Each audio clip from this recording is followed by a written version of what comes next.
Haleluya. Leo tutaenda kujifunza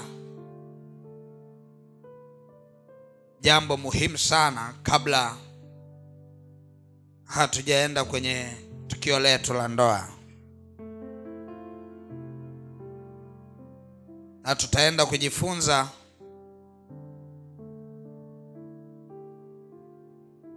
jambo kati ya mambo mengi yampasayo mwanandoa kuyajua kabla hajaingia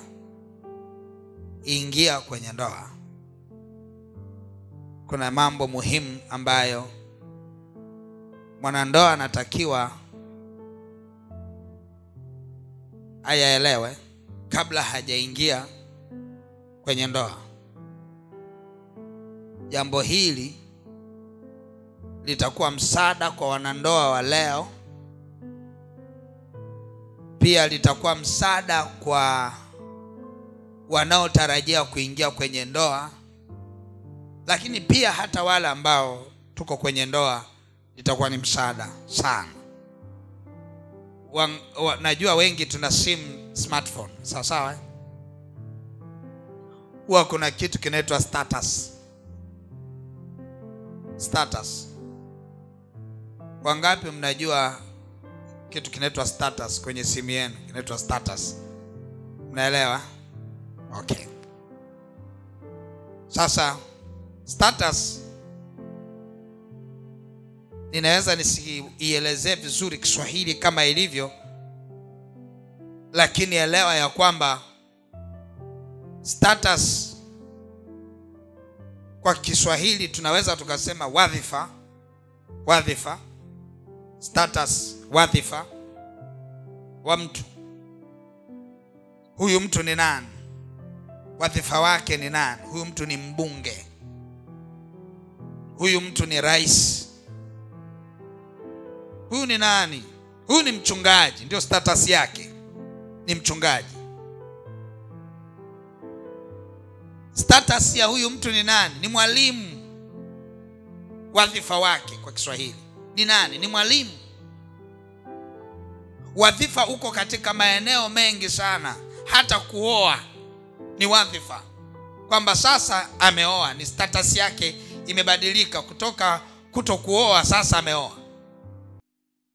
Na hata wale ambao wameoa huwa wanaenda kwenye mitandao wanabadilisha status kwamba nao nimeolewa, married. Kuna wale watu ambao hatuombei hapa itokee, lakini hata wanaoachana huwa wanaenda kugeuza pale, wanasema nini? Single. Na ambao bado hawajaingia na wenyewe wanaandika single. Sijajuaga tu wale wanaandika complicated, sijui kwamba wanapigana ama wanafanya nini, mimi sijui. Sijajua, lakini najua status zinazojulikana ambazo hata mimi nazijua ni kwamba huyu mtu ameolewa, status yake imebadilika, kwamba status ya jana sio status ya leo. Change of status. Ataenda kubadilisha kwamba mimi nimeoa.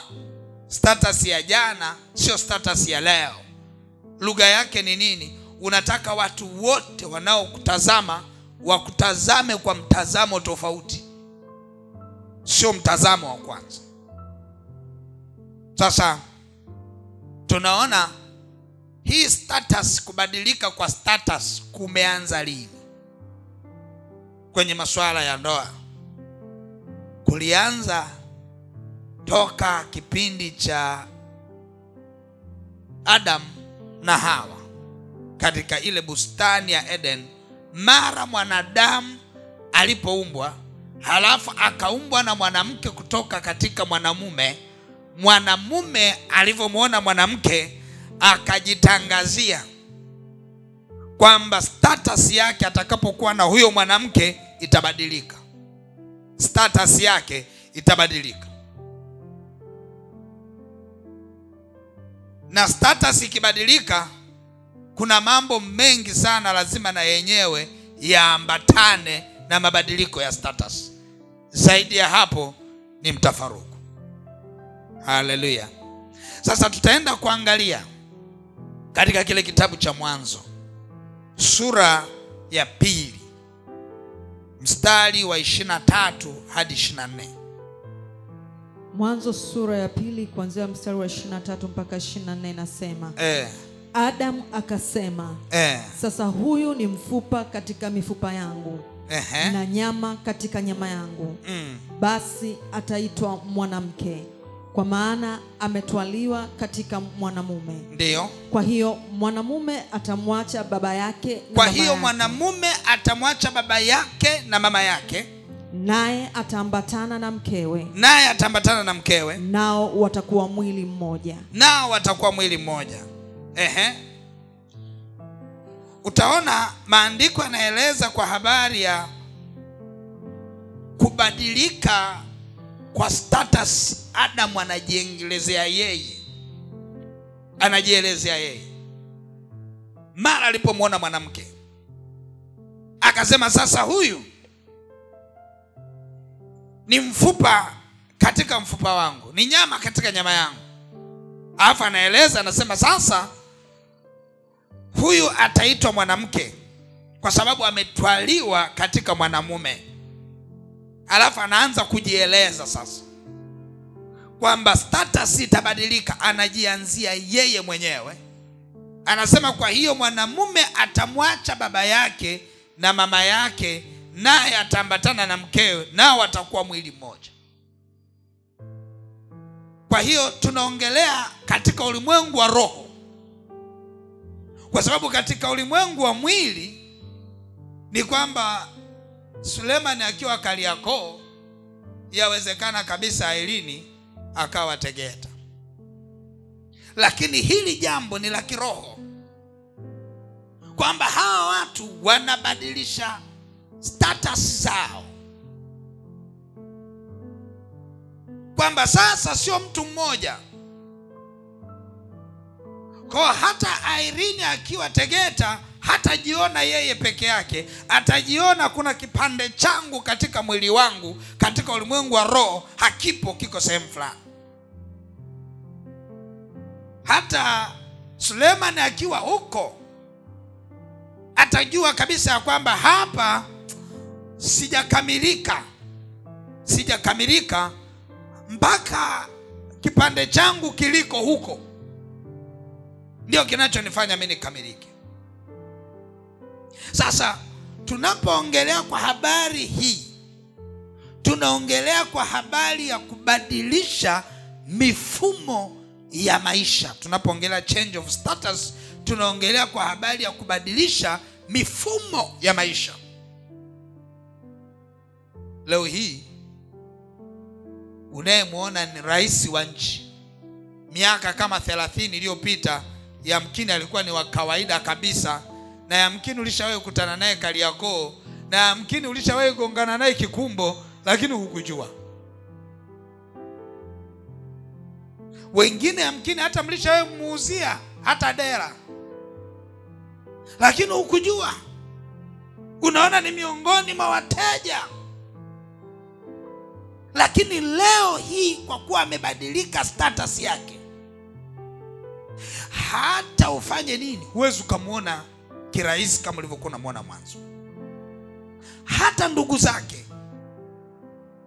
waliokuwa wanaenda tu wanasema tunaenda kwa wanataja tunaenda kwa kiongozi, wanataja jina lake la kifamilia, lakini leo hii hawawezi wakasema tunaenda tu. Hawezi ingia tu, hata kama ni ndugu yake huwezi ingia tu, kwa sababu kuna status imebadilika. Sasa kwa kuwa status imebadilika, hata yeye mwenyewe anajua ya kwamba mimi sasa ni rais wa nchi. Hata mifumo yake ya maisha anajua kabisa kwamba nikitamani kufanya kitu fulani siwezi kufanya hicho kitu, kwa sababu watu wananitazama kama kiongozi wao. Akitaka hata kuongea, atajaribu kuongea balance, kwa sababu wote anajua kwamba sisi wote tunamsikiliza yeye kama vile mama kwa watoto. Huwezi ukampendelea mtoto mmoja, kwa sababu saizi wewe tayari ni status nyingine. Hata ongea yako huwezi ukaongea tu, hawezi akatania tu, anafikiri kwanza niongee nini, kwa sababu kauli yangu kwa status yangu nikiongea hivi inaweza ikachukuliwa hivi. Kwa hiyo unakuta kila mtu anavyobadilisha status lazima abadilishe na mifumo yake ya maisha yake, abadilishe namna yake ya kuongea, abadilishe namna yake ya kuambatana na watu, aina ya watu anaoambatana nao, marafiki alio nao. Yaani unavyobadilisha status lazima kwanza mfumo wa maisha yako ukubali kuubadilisha. Na kama haupo tayari kubadilisha mfumo wa maisha yako, then usiwe na haraka ya kubadilisha status yako, kwa sababu kuna status nyingine ambazo haziwezi zikafanya kazi mpaka utangulie kubadilisha mfumo wa maisha yako. Kuna mtu mmoja anielewa? Amen. Kuna mtu mmoja anielewa? Amen. Leo hii mpaka hivi tunavyoongea sasa hivi, kulikuwa kuna uwezekano kabisa ya kwamba Irene akawa na marafiki zake, Suleiman akawa na marafiki zake, kwa sababu hawa watu katika ulimwengu wa roho hawakuwa wamoja, hakuwa mtu mmoja katika ulimwengu wa roho. Watakapoingia kwenye status ya kuwa mtu mmoja katika ulimwengu wa roho, ni lazima kwanza kuwa kuna shaking, kuwa kuna mtingishiko. Kuna baadhi ya marafiki lazima watingishwe, wawekwe pembeni, halafu sasa waje marafiki wa familia. Kwa sasa hivi itabidi wawepo marafiki wa familia ambao Suleiman amekubali na Irene amekubali kwamba huyu mtu huyu kweli ni rafiki yetu. Wote wakisema huyu ni rafiki yetu, sasa hapo ndo tunaitaga kwa kizungu family friends. Marafiki wa nini? Wa kifamilia. Kwa hiyo hao marafiki wa kifamilia ndio aina ya marafiki sahihi kwenye status ya mtu mke na mtu mume. Lakini wale marafiki ambao walikuwa ni wa Irene, wale marafiki kama hata waachia watakuja leta hitilafu kwenye status mpya. Marafiki wa Suleiman kama hata waachia watakuja kuleta hitilafu kwenye status yake mpya. Ni lazima kuwe kuna mtingishiko, lazima kuwe kuna chekecho litakalopita ili liweze kusupport status walionayo leo. Hallelujah. Amen. Hallelujah. Amen. Na tunaona hapa Biblia imeandika kabisa ya kwamba mwanamume atamwacha baba yake na mama yake. Na ni vyema kabisa, bahati nzuri hata mama na baba wapo, na wawakilishi wa baba na mama wapo, na mawifi wapo, na wajomba wapo, wanasikia sasa hivi. Ni vyema wakasikia kwamba zamani walikuwa wanaingia kwa Suleiman, wewe Suleiman wewe, wewe anafungua mlango, mbona leo hujapanga vyombo? Mbona nguo zako leo hujafanya hivi? Wanaingia. Sasa hivi hapaingiliki tena kwa sababu yuko kwenye status mpya. Saizi wajua kabisa kwamba akiingia anakuwa mgeni kwanza. Hawi mwenyeji, anakuwa mgeni kwanza. Anasubiria kwanza mwenyeji ni nani. Pale mwenyeji, mwenye ile nyumba tena sio Suleiman, ni Irene. Akifika pale ni lazima ukubali ndani ya moyo wako ya kwamba mwenyeji wa nyumba ya kaka yako ni mke wake. Itakupa amani, itakupa amani. Na ndio maana leo hii ndugu wa rais wakienda kuleta vurugu Ikulu pale, wakisema kwa kuwa huyu ni dada yetu, watapigwa virungu bure, halafu wanaanza kulaumiwa. Kwa sababu status imebadilika, huwezi ingia tu hivi hivi. Lazima ukubali kubadilika mifumo, na lazima ukubali kuwatangazia mifumo mipya bila aibu. Ndoa ni kitu kinacholindwa kwa mifumo. Bila aibu, Suleiman, inabidi uwatangazie marafiki zako. Lazima uwatangazie ndugu zako. Lazima uwatangazie watu wako wa karibu, hata hawa vijana wa hapa HVC. Lazima uwatangazie, jamani, mimi ni mume. Kuna vitu tunataka kuona ukividrop kwa sababu wewe ni mume sasa. Tukianza kuona unakaa company ile ile unazunguka na vijana wale wale, unacheza michezo ile ile, tunaanza kupata shida sana kwamba huyu mtu amegoma kuwa mume. Ni lazima ukubali kubadilisha status.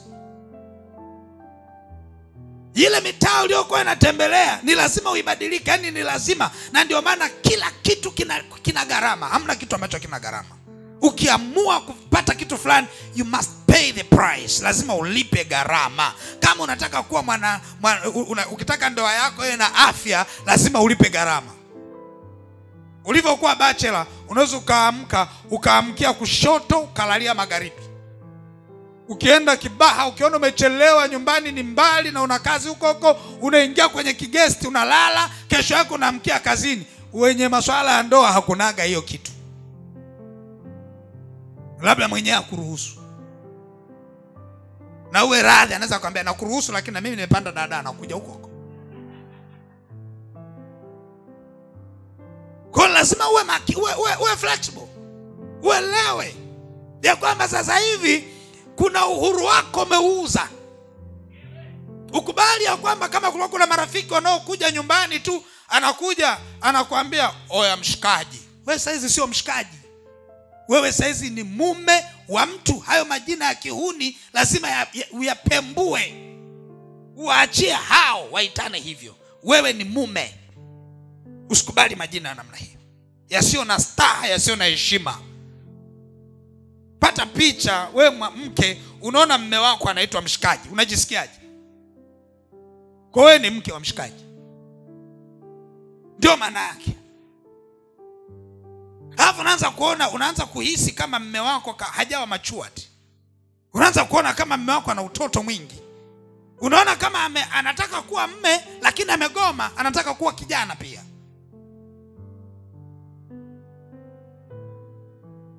Sasa lazima ukubali. Na lazima uweze kulinda misimamo yako. Yaani sasa hivi hamna story ya mama. Sawa sawa? Hamna story ya mama. Hiyo story hamna. Sasa hizi ni Irene.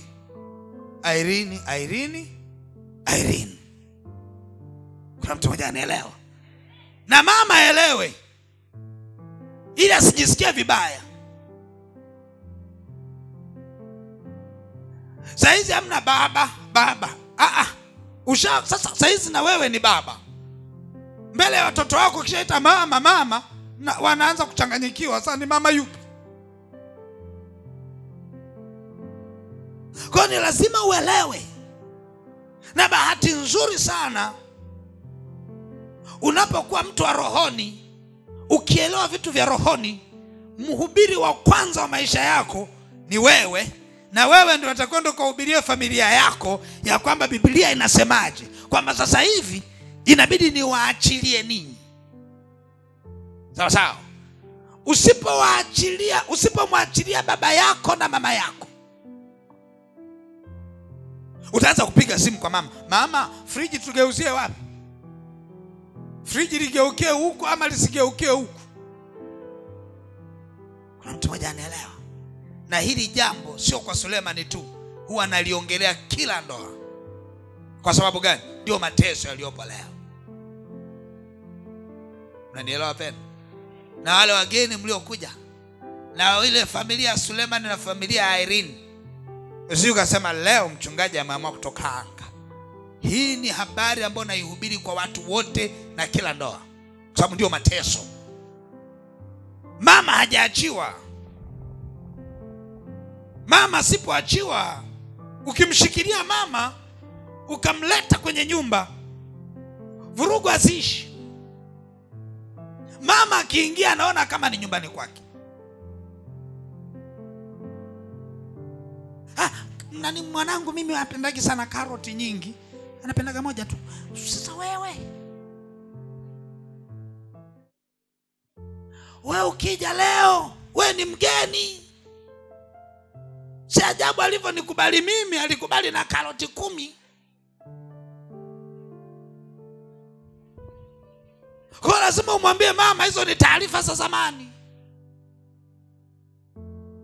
Kuna mtu mmoja anielewa.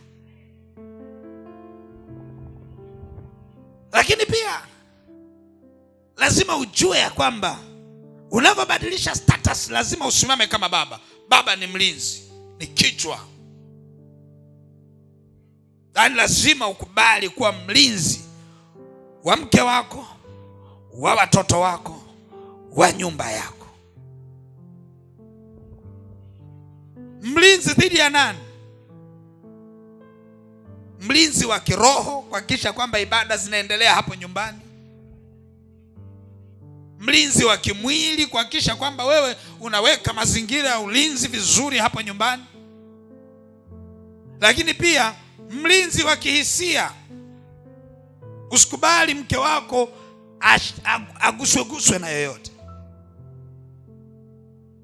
Yaani leo ukipata muda unawatangazia, sema sikia, kuanzia leo kama kuna tatizo lolote mmeliona kwa Irene, John niambie mimi.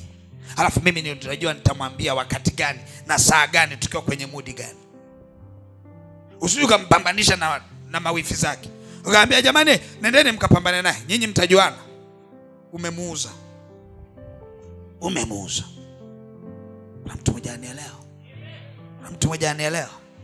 Bahati nzuri haya nayo kuhubiria hata mimi niliyaishi. Na huwa nasema siku zote, mimi mwanaume mmoja, dada 6. Ushapata picha? Ana mawifi wangapi? 5. Mawifi wangapi? 5. Vipi kukitokea tatizo nikasema mkapambane naye nyewe mwenyewe? Watamla nyama siku hiyo. Lakini hata wakiona kuna mambo hayajakaa sawa, naambia subiria, mje mniambie mimi kwanza, alafu mimi nitachuja. Nichuje wivu wenu, visirani vyenu, alafu nitampelekea ujumbe ulionyoka. Baraka ujue kuna kesi nyingine hazina uhalisia. Wifi anaona kiatu kimenyoka na mnaye anaenda kocho fie hana, anaanza kusema kwa hela za kaka yetu zile. Shughuli inaanzia hapa. Hela za kaka yetu. Akivaa gauni la kaka yetu. Kesho atakao kuletea ndani yake na magauni, ndani yake na viatu, ndani yake na mawigi. Ikija kwako inakuja imesimama imechachamaa hivi. Kwa taarifa yako, ukiwaruhusu waende, hiyo kesi wanaiweka pembeni. Kule anaenda kuamshwa mawigi tu, viatu tu, kila kitu. Haleluya. Kuna mtu mmoja anielewa? Lazima umlinde, umkingie kifua.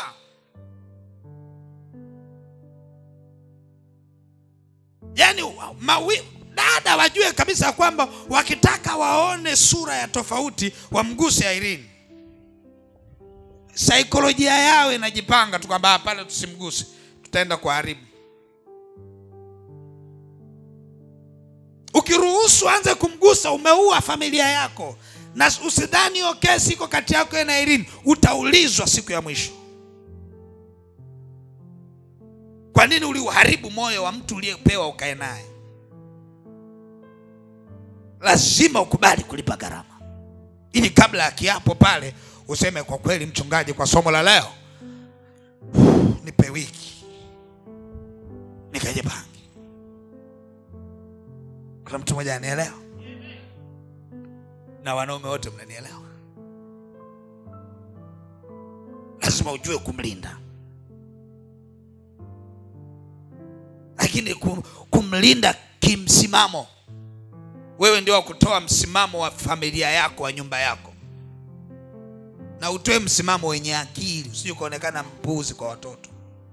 Lazima utoe msimamo wenye akili, ulionyoka. Maombi ni maombi, ibada ni ibada.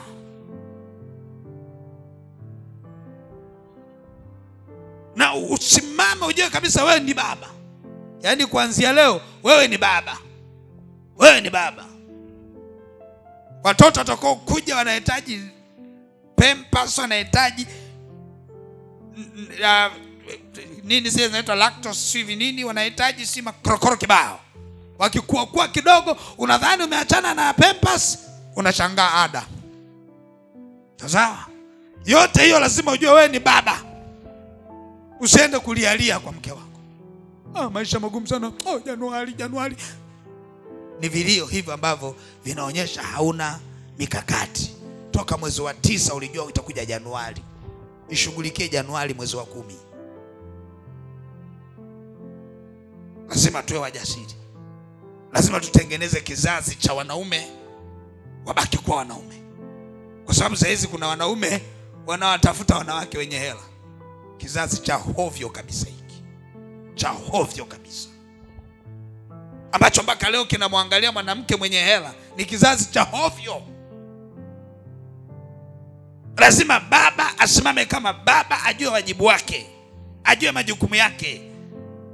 Anaamka asubuhi anajua kwamba mimi ni baba wa familia, ni mlezi wa mke wangu na watoto wangu. Haleluya. Haleluya. Na wala usijutie kuzaliwa mwanaume. Na sidhani kama kuna mwanaume anayejutia kuwa mwanaume hapa. Kama unajutia kuwa mwanaume, nyosha kidole. Tukuunganishe kwenye idara ya mama, uendelee kuchambua mboga huko nyumbani. Tunajivunia kwa wanaume. Na moja ya mafanikio ya mwanaume ni kuhakikisha kwamba you take care of your family. Unachukua majukumu ya kifamilia. Unasimama kama baba. Kuna mtu mmoja anaelewa. Unailinda familia yako. Haleluya. Haleluya. Wale marafiki lazima leo wapige stop. Wale wanaokuja anaambia Suleiman yupo mwambie namuita hapa nje. Mwambie hizo story hazipo. Wauza banki nyinyi. Mnamuita nje kufanya nini? Njoo kaa mezani ongea na mimi nisikie. Mnaitana nje, kuna biashara gani inaendelea nje nisijua? Na akija lazima muulize ni nani yule. Kwa ni bora kabisa marafiki wa hovyo waweke pembeni leo. Kwa ni lazima udhibiti familia yako. Familia yako, bahati nzuri wewe sasa, wewe una bahati nzuri, familia yako inamjua Mungu, wote wameokoka. Lakini hata kama wameokoka, lazima wajue kwamba hichi ninachokihubiri leo unakijua na umekikubali kiwe kwenye mifumo ya maisha yako. Haleluya. Haleluya.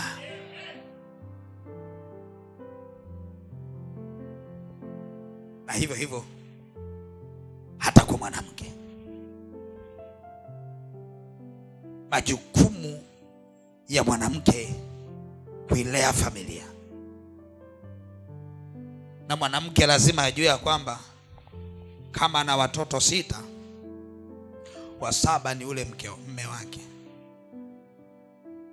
Sisi usione tuna ndevu nyingi hivi, tunahitaji kulelewa pia. Na ndio maana tumeletewa wanawake wetu wanasimama kama speed governor. Wanatudhibiti. Kuna mahali mwanaume speed zake ni nyingi mpaka anatumbukia shimoni. Kwa lazima mpate mwanamke ambaye atamwambia hebu nenda taratibu. Kwa hiyo mwanamke ni lazima ujue kwamba unapokubali kuingia kwenye ndoa, wewe ni mlezi pia. Ni mlezi. Tunataka tuone Irene ukisimama kama mama na mlezi. Kama mama, usimsahau Suleiman na yeye anataka kulelewa na wewe. Kuna vitu Mungu ameviweka kwako ambavyo vinaenda kumfanya Suleiman afanye kazi vizuri. Kwa hiyo lazima usimame kama mama. Na umama unasimamia wapi? Kama nilivyoongea kwa Suleiman. Na wewe lazima kuna watu watingishwe. Lazima kuna watu wafanye nini? Watingishwe, wawekwe wapi? Pembeni, wajue kwamba wewe sasa hivi sio yule Irene wa mwanzo. Wewe sasa hivi ni mke. Yaani lazima wajue. Wale wanaokujaga kupiga story kuanzia asubuhi Anaingia tu anaambia namba niletee na kanga, anavaa na kanga, unaambia umekuja kufanya nini? Lazima upate wageni official, ambaye mgeni amekuja na agenda, akimaliza aondoke. Msije mkasema mchungaji hapendi wageni. Lakini mimi nakwambia wewe nisikilize mimi. Umechagua mimi niwe babako wa kiroho. Wewe nisikilize. Usikubali wageni wasio rasmi. Wanaokuja eti marafiki zako wa kike, wanakuja wanakaa pale, wewe unaweza kushangaa wanapepeta hivi. Unadhani wanapepeta mchele, kumbe wanamwangalia Suleiman. You need to be very smart. Lazima uwe smart. Ndio maana akasema lazima uwe mlezi na mlinzi. Kuna maigo, hivi igo wanaitwaje? Tai. Wakija wanachap. Lazima ujue ya kwamba wewe ni mama, ni mlezi. Lazima usimame kwenye nafasi yako. Na cha kwanza, chekecha marafiki wako. Na nyinyi ambao mnanisikia, ambao bado hamjaingia kwenye mahusiano, kama hujakubali kuchekecha marafiki, bado usiingie kwanza. Tulia kwanza. Kama hujakubali kuchekecha marafiki, fanya nini? Tulia, usiwe na haraka. Lakini pia lazima ujue katika hali yoyote utakayoenda, uwe na ujivunia kwamba una mume. Lakini lazima ukubali kukaa chini ya utawala. Utawalike. Haleluya. Utawalike. Kwa sababu ni maelekezo ya Mungu ya kwamba mwanamume atakutawala. Lazima ukubali kutawalika. Hata kama mume wako atakuwa anaongea vitu ambavyo havi make sense, havina umuhimu, usije ukajionyesha wewe unajua zaidi. Hebu tulia, mpe nafasi yake kama baba. Kama kuna nafasi ya kumrekebisha, mrekebishe kama mama ambaye uko chini ya utawala wa baba. Ndoa yako itadumu sana. Kwa sababu ni huruka, ni tabia. Kama vile simba anapokula nyama, ng'ombe anakula nyasi, ndivyo mwanamume anavyotaka kumtawala mke wake. Akifanikiwa kumtawala, ndoa inakaa kwenye hali ya usalama. Akishindwa kumtawala, hiyo ndoa haiwezi kukaa salama. Hiyo ni password ambayo ninawapa, na kila mwanamke aliyopo hapa ndani anielewe na anisikie. Ukiona kuna changamoto kubwa kwenye mahusiano yako, wewe mwanamke, angalia cha kwanza, je, unatawalika? Unatawalika? Hii imekuwa ni changamoto kwa sababu wanawake wengine wana elimu kuliko waume zao. Wanawake wengine wana vyeo kuliko waume zao. Wanawake wengine wana pesa kuliko waume zao. Ile tu kushindwa kutawalika kwa sababu yoyote ile, inapoteza nafasi yako kama mke. Na hata uwe na fedha vipi, mume hatakubali kutawalika hata siku moja. Hata uwe na fedha, uwe na cheo gani, mume hawezi kukubali kwamba basi unitawale tu kwa kuwa una hela. Haiwezekani. Ni sawa sawa kumwambia ng'ombe aanze kula nyama. Ili tuelewane vizuri, lazima umpe nafasi ya mwanaume kutawala.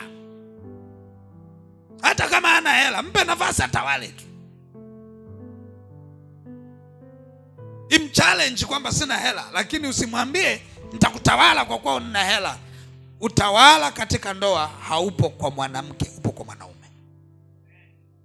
Mwanaume ndio anayetakiwa kutoa dira, na mwanaume lazima aelewe utawala wa kibiblia sio utawala wa mabavu.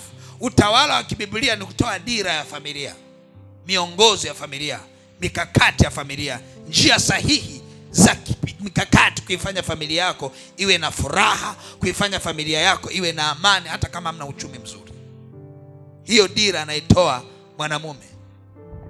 Kwa hiyo lazima mwanamke akubali dira kutoka kwa mwanaume. Kwa hiyo sisi wanaume na sisi tunajijua. Mwanaume anayejielewa, hata kama huko kazini kwake hakujakaa sawa, hawezi akaja kuleta ile hali ya kutokukaa sawa kwenye nyumba yake. Ni kuiharibu dira ya nyumba. Dira ya nyumba ikae kwenye amani hata kama hali ni ngumu. Anayetoa dira ni mwanamume. Mwanamke lazima akubali kutawaliwa na maelekezo ya familia kutoka kwa mume wake. Na ndio maana inatakiwa unapomkubali mwanamume kusema ndio, huo umepima ana akili timamu za kukutawala. Wewe unaangalia misuli tu, kumbe hana akili. Akifika ndani ya nyumba anashindwa kutawala. Kwa kuwa hana akili na misuli, atakutawala kimabavu. Hana point za maana.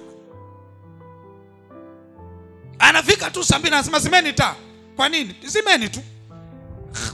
Sasa tutatembea giza. Zima, mimi ni baba. Usitulaumu, uzime hiyo taa. Ulikubali kumchagua mwanaume asiye na akili. Ndio maana kipindi cha uchumba lazima upime akili za mume wako. Ukishindwa kupima kiroho, mpeleke hata hospitali basi. Hakikisha ana akili kweli, pima mawazo yake. Angalia vile anavyopambanua mambo. Pima level za hasira yake kabla hujamwambia ndio.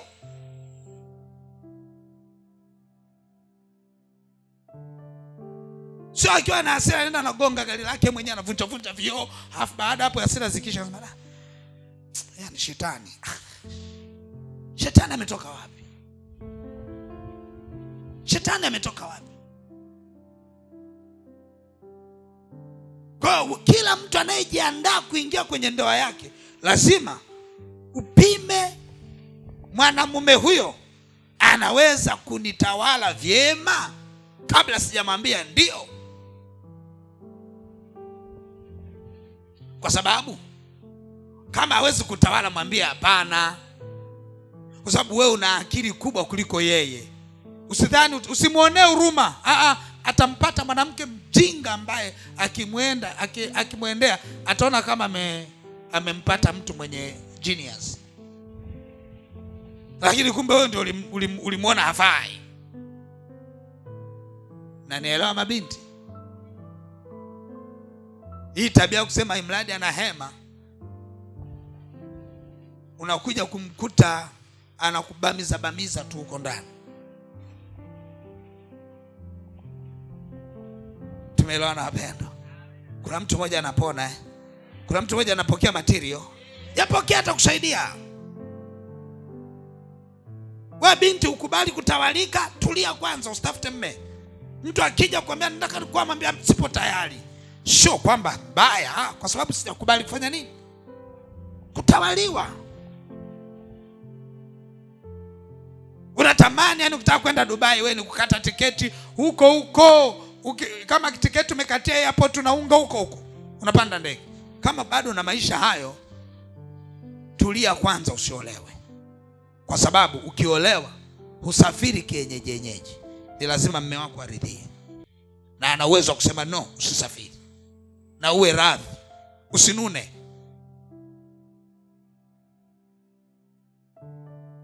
Haleluya. Haleluya. Kuna mambo mengi sana ambayo ningeweza kuongea na wanawake. Changamoto nyingi za wanaume. Wanawake wengi pia sio wasafi. Majumbani huko wachafu.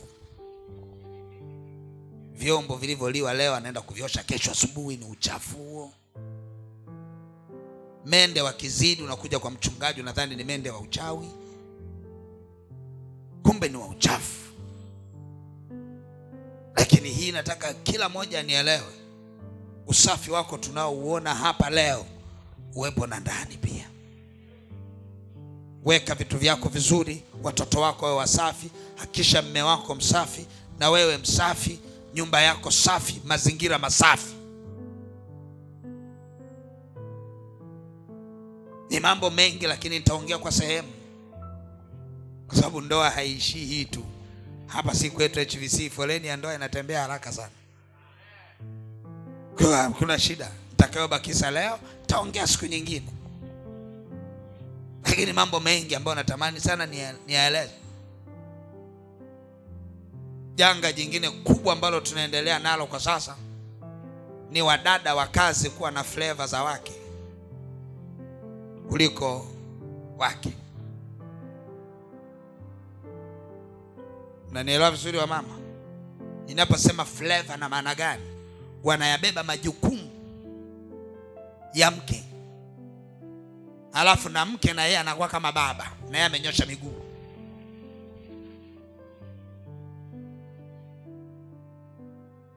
Hawajawa tena wasaidizi wa nyumbani, wamekuwa wake kamili. Wao ndo wanaamka asubuhi, wao ndo wanaandaa watoto, wao ndo wanadeki, wao ndo wanafua nguo za mwanaume, wao ndo wanafanya hiki, wao ndo wanajua hata mume anajua anapenda nini kwenye mboga, wanajua kabisa mume matikiti anapenda mabilinganya. Dada wa nyumba. Hilo ni janga kubwa sana.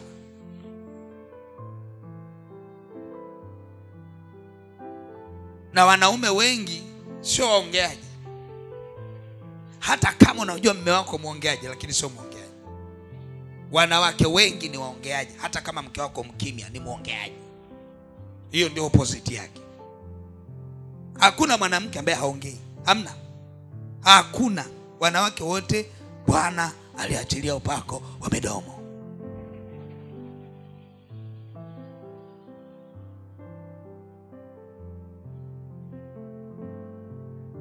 Wanawake wote.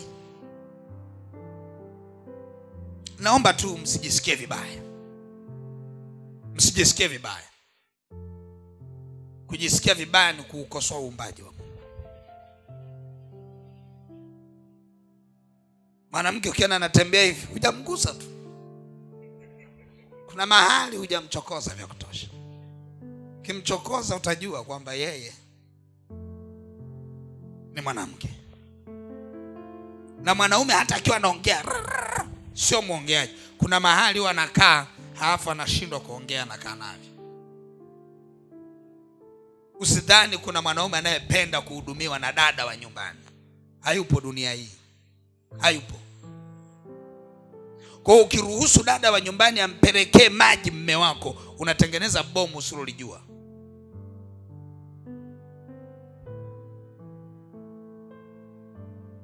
Unaruhusu mume wako apikiwe chakula na dada wa nyumbani, ni bomu usilolijua.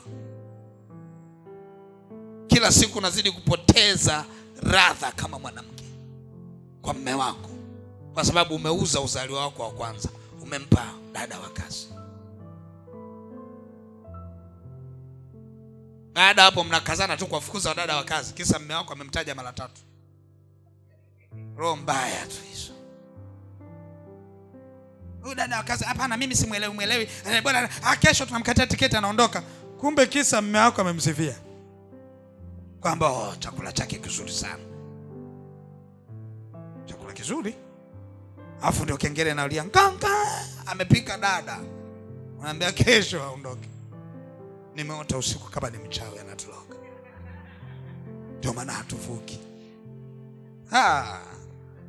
Simama kwenye nafasi yako. Sikia nikwambie, pambana, rudi kwenye nafasi yako. Mama unayenisikia leo, Irene, pambana, usikubali dada wa kazi amhudumie Suleiman. Usikubali. Ni bora uende naye mwambie twende kaoshe vyombo. Wakati anaosha anambia wewe suuza. Yaani awe msaidizi kweli. Awe msaidizi kweli. Unaruhusuje nguo ya mume wako aishike dada wa kazi? Unaruhusu vipi? Hata kama umeajiriwa, Jumamosi panga nguo za mume wako zote. Usikubali. Unaruhusu vipi mume wako anapikiwa na dada? Unaruhusu vipi?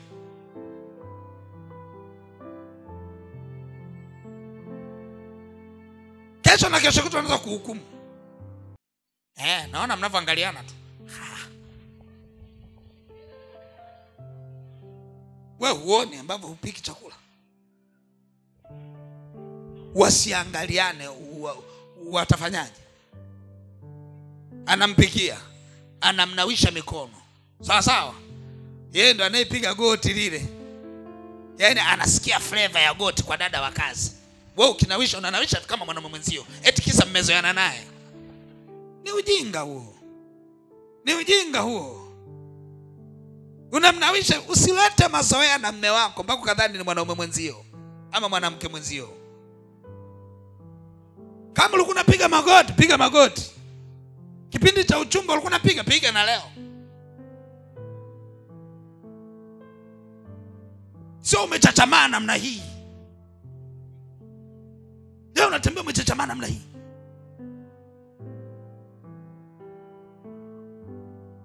Kucha mikono yote zimekaa hivi. Unauliza huyu anamhudumiaje mume wake? Hebu jaribuni, angalieni. Kucha zote ziko namna hii. Mtazikagua siku moja hapa. Kwa mama nitakagua kucha zenu. Lazima ubaki mkono mmoja wa kumhudumia mume wako. Umechachamacha kucha namna hii mpaka tunaota tunakabwa usiku na nyinyi. Umekaja makucha hivi namna hii kama naangalia Avatar sio movie gani? Unamhudumiaje mume wako? Umeweka makucha, wewe mwenyewe kula ugali uwezi. Unalia kiganja namna hii. Unamhudumiaje mume wako? Nimewasamehe tu leo kwa kuwa mmeweka kucha siku ya harusi. Wiki ijayo unaanza kukagua. Mkono mmoja lazima uwe plain. Mkono mmoja weka kucha. Mkono mmoja weka hata zikiwafika mbinguni weka. Lakini wa kumhudumia mme uache. Haiwezekani. Haiwezekani. Mpaka unajiuliza huyu anafuaje nguo? Hata nguo za ndani za mume wake ndio maana anambia dada fua. Yeye anafuaje kucha zimekaa namna hii? Anafuaje? Humo ndani kwanza kutembea ni tahadhari, muda wote anatembea yuko hivi. Sasa ni nini? Ni nini? Tunakwepana tu hivi kama mmeshika silaha mikononi. Lazima kuwe kuna a sense of responsibility. Lazima kuwe kuna nafasi ya kuwajibika uliojiwekea kwa mume wako. Lazima uwajibike. Usizoee sana ndoa mpaka ikakupotezea nafasi. Na ndio maana nakuta huyu mwanaume akidakwa na nyumba ndogo haachiki. Ameshikiliwa huko. Kwa sababu nyumba ndogo hawezi mzoea, anajua kabisa huyu sio wa kwangu. Kwa napambana, huyu sio wa kwangu. Na anakutega tu eti mpenzi. Hivi huko kuna nini? Huko bwana, yani huko. Yani mimi sijajua kwa nini siulizwage asubuhi umeamkaje. Yeye ndo anaanza sasa. Saa 10 anakuambia umeamkaje. Unaambia sijaamka, anambia umeamka.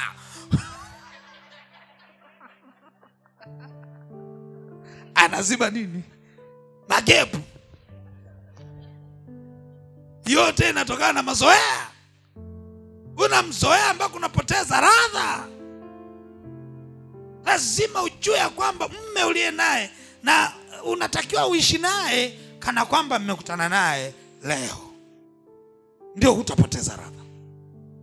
Lakini kama unaishi naye mpaka unapoteza, unaona kama sasa ameshakuwa kama ni wa kawaida. Mna mume wangu mimi anaga shida, anajihudumia mwenyewe. Anajihudumiaga mwenyewe, akitaka maji anaenda kwenye friji mwenyewe, akitaka yeye yani yeye yuko chap chap, anajihudumia mwenyewe. Sikia, ameona tu namchelewesha, lakini sio kama anafurahia.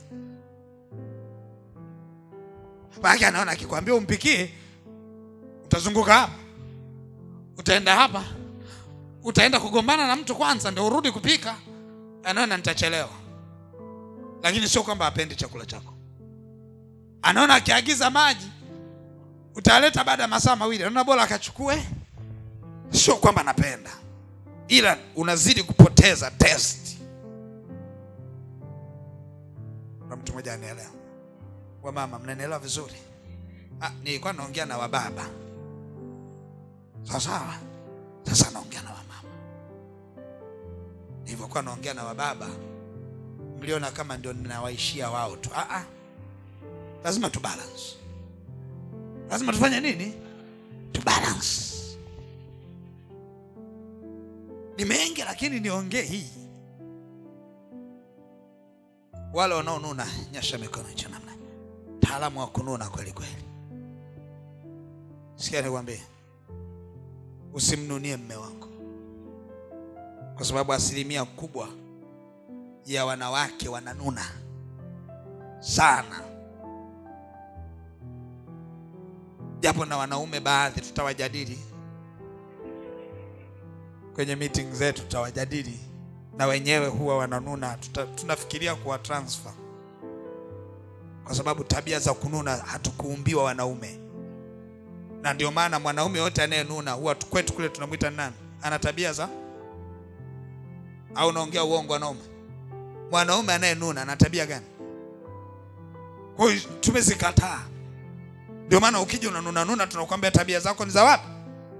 Una belong kule. Huku umekuja kutumalizia suruali zetu. Wewe ni wa kule.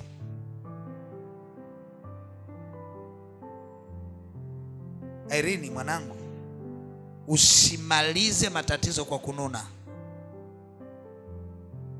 Usimalize matatizo kwa kununa. Na wanawake wote hapa, msimalize matatizo yenu kwa kununa. Tunaelewana? Ukinuna, ukidhani unamaliza matatizo, kumbe ndio unatengeneza tatizo kubwa sana ndani ya moyo wa mwanaume. Mwanaume anatamani mwanamke anayecheka, anafurahi. Halafu kipindi unacheka unafurahi, eleza changamoto zako. Huyo mwanaume atabadilika. Lakini mwanaume unayemwendea kwa kununa, eti unapita, ukiona ameacha ujue hajaacha na kuogopa. Lakini ukitaka uyamalize usiyoyapenda kwa mwanaume, usitumie njia ya kununa kama silaha ya kumaliza matatizo. Kuna mtu mmoja anaelewa? Imefika kipindi saa hizi wanaume wengi wanaogopa wake zao. Yaani wanaogopa. Usidhani ya kwamba mna nguvu za kupigana. Ila wanaume wengi hawapendi masuala ya kununa. Kwa anaogopa usije kaninunia. Kwa acha nifanye tu hivi ila sinune. Ukiona unafanyiwa kitu ili usinune, hicho kitu hakijatoka ndani ya moyo wa mwanaume. Sio halisi, ni fake. Kama vile ambavyo nakimbiaga bidhaa fake Kariakoo, na hiyo pia huduma utakaopewa kutokana na kununa kwako ni fake. Kama unanipata sema amen. Unanipata vizuri? Unanipata vizuri? Maliza matatizo yako kiroho zaidi, sio kitabia. Amen. Usitumie kununa. Na wala usitumie mwili wako. Usitumie mwili wako kama adhabu kwa mume wako. Usitumie. Umenielewa vizuri? Nataka niishie hivyo hivyo. Usitumie mwili wako kama adhabu kwa mume wako. Usitumie. Nyinyi mmekuwa mwili mmoja. Haleluya. Kwa usitumie mwili wako kama adhabu kwa mume wako. Usidhani unajenga unabomoa. Mwili wako baki kuwa mwili wako, matatizo yabaki kuwa matatizo. Sawa? Usiseme mwili wangu mimi sasa hivi haukusikii wewe kwa sababu ya matatizo. Umepoteza point.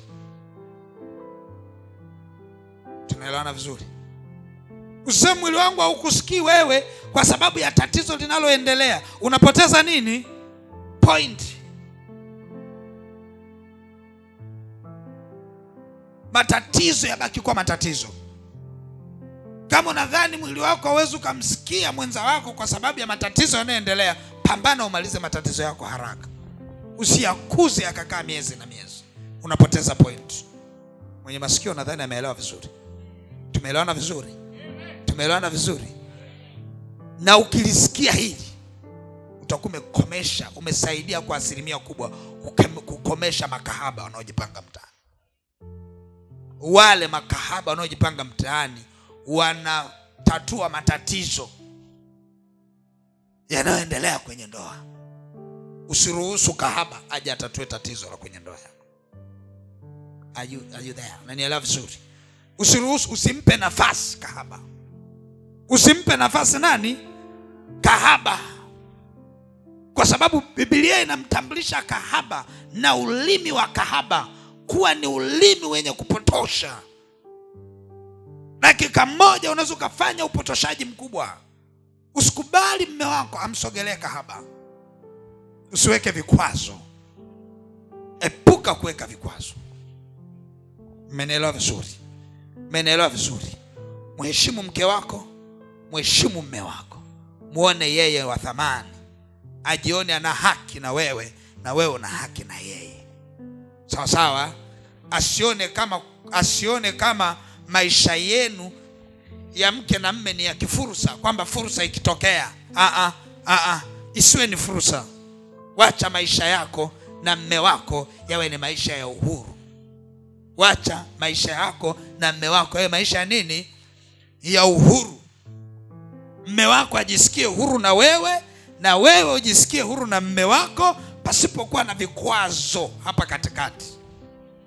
Usimfanye mme wako akija kwako aone anaweza kapata fursa ama akakosa fursa. Usiruhusu hiyo. Unaleta uharibifu kwenye ndoa yako. Mwenye masikio atakuwa amenisikia vizuri. Mwenye masikio ananisikia vizuri Mmenielewa vizuri Nenda kayaishi hayo Suleiman. Nenda kayaishi haya machache. Wewe uko hapa utaendelea kusikia mengi tu. Semina mbalimbali utaendelea kusikia mengi tu. Haya yote niliyosema hapa hayakuhusu wewe, ni kwa ajili ya wote. Sawa sawa? Tunakumbushana notes za sisi wote. Sawa sawa? Irene, kayaishi hayo. Leo tumeongea haya kwa sababu ninyi leo mko hapa, na ninyi leo ndio main characters wetu. Ninyi ndio mastaa wetu wa leo katika nyumba ya Bwana. Baada ya Kristo Yesu, ninyi leo ndio mastaa wetu. Haleluya. Sasa tumeyazungumza haya, tumechukua fursa hii kujikumbusha. Kwa haya sio ya kwako peke yako, ni ya sisi sote. Haleluya. Sisi wenye ndoa tumejikumbusha, wale ambao hawajaingia kwenye ndoa wamejikumbusha, na ninyi pia muende mkayaishi hayo. Mtayafurahia maisha ya ndoa. Maisha ya ndoa ni mazuri sana, lakini ukiishi kwa kanuni. Ukipoteza kanuni unaweza kujuta. Naongea uongo? Ukipoteza kanuni lazima ufanye nini? Na ndio maana maisha ya ndoa hayawezekanagi bila kuwa na Kristo katikati. Hamna Yesu katikati, hamna ndoa. Wangapi wanakubaliana na mimi? Hamna Yesu katikati, hakuna ndoa. Mnakubaliana na mimi? Hamna Yesu, hamna tena ndoa bila Yesu, bora ukae pembeni. Ila ndoa na Yesu ni jambo jema, ni wazo zuri. Haleluya. Nitaenda kuomba sasa hivi kwa ajili ya wanandoa wote tuliopo hapa ndani, lakini nitaenda kuomba kwa ajili ya wale wote ambao mnatarajia kuingia kwenye ndoa. Haleluya. Alafu baadaye tutaenda kumaliza na tukio letu la hawa ndugu waliotuleta leo pamoja. Haleluya. Mungu abariki sana. Naweza kusimama sasa.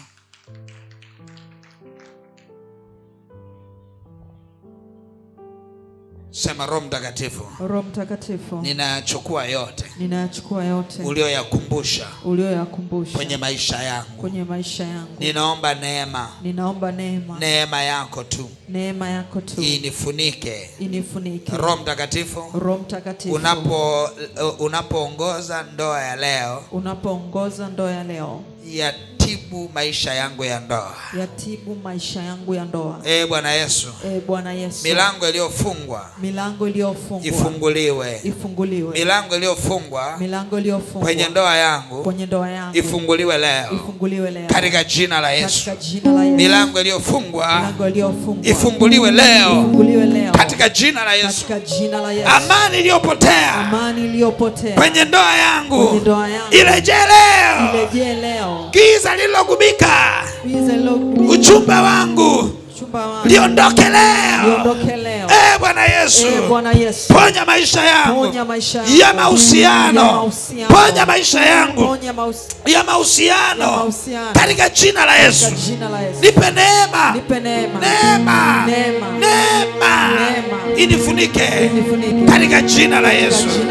Baba asante kwa rehema na neema. Asante kwa rehema na neema. Tulia. Roho Mtakatifu, asante kwa ajili ya kila aliyopo katika nyumba yako leo. Ninaomba kwa ajili ya wote walio katika ndoa zao.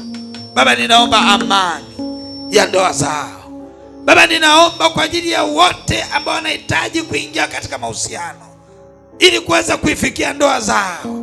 Baba, ninaomba na iwe nuru, na iwe nuru, na iwe nuru. Roho Bwana, ninaomba nguvu zako ziendelee kuwahudumia watu wako katika jina la Yesu. Neema yako iendelee kuwafurika watoto wako, Bwana. Tunapoenda kushuhudia tukio hili la leo kati ya Suleiman na Irene, Bwana, ukaachilia uponyaji wa ndoa zetu, achilia uponyaji wa mahusiano yetu, achilia uponyaji wa kila kilichoharibika kwenye ndoa zetu na mahusiano zetu katika jina la Yesu. Ukatuponye Bwana, ukatupe neema, ukatupe furaha tena, ni katika jina la Yesu Kristo wa Nazareti. Amen. Amen. Amen. Sema amen. Amen.